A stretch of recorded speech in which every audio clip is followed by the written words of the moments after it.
शिव्या देणारे क्रांती सूर्यच आहेत. त्या काळी बाळांना उंबरावर ओढण्याची पद्धत नव्हती.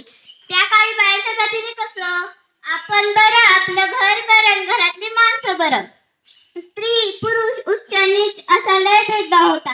त्यावर एकच उपाय होता, ते म्हणजे शिक्षण. शिक्षणाचा ध्यास एकच खूण ज्योतिरावांच्या मनात होते.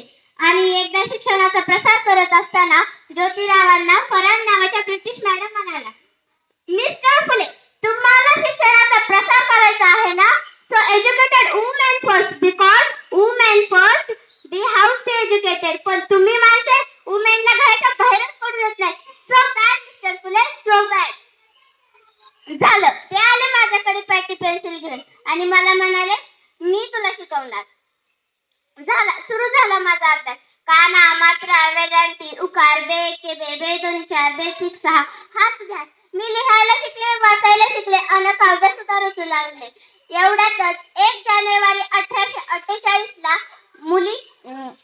पुणे येथे मुलींची बिडेवाडामध्ये मुलींची पहिली शाळा सुरू केली आणि त्या शाळेची मी पहिली शिक्षिका व मुख्याध्यापिका सुद्धा.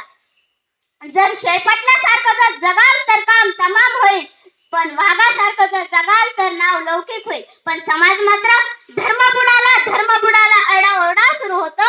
धर्मबुडाला आरडाओरडा सुरू होतो. अहो, एका सर्वसामान्याने जर शिक्षण घेतले तर धर्मबुड तो काहीच का तकलादू धर्म असतो का? धर्मासाठी माणूस का माणसासाठी धर्म असतो? धर्मासाठी माणूस का माणसासाठी धर्म असतो? मी शाळेत जात असताना माझ्यावर शेण फेकले, दगड फेकले, तरी मी सहन केले. आता माझ्या सहनशक्तीचा अंत झाला होता. एक धोतीकार माझ्या समोर येऊन बोलतो, ए टवळे, आमच्या पोरी बाळांना शिकवण्याचं बंद कर. तुला तुझे अब्रुप्यारी की शिक्षण? कदाचित त्याला माहित नसावं, आम्ही हे ज्योतिराव पहिलवानांच्या पत्नी आहोत. ते एक घेतली, खंदशीने कानाखाली लावली आणि सुनावलं, आज आलास थोबाड फुटलेल, जर पुन्हा आलास तर रक्ताने धरती रंगवेल. स्त्री कोणत्याही जातीची असो किंवा कोणत्याही धर्माची, ती आतापर्यंत बळी पडत आलेली आहे. म्हणूनच म्हणेन, विटेविना मती गेली, मतीविना गती गेली. विटेविना मती गेली, मतीविना गती गेली. गतीविना वित्त गेले, वित्तविना शूद्र खचले. एवढे अनर्थ आहे का विद्येने केले, एवढे अनर्थ आहे का विद्येने केले.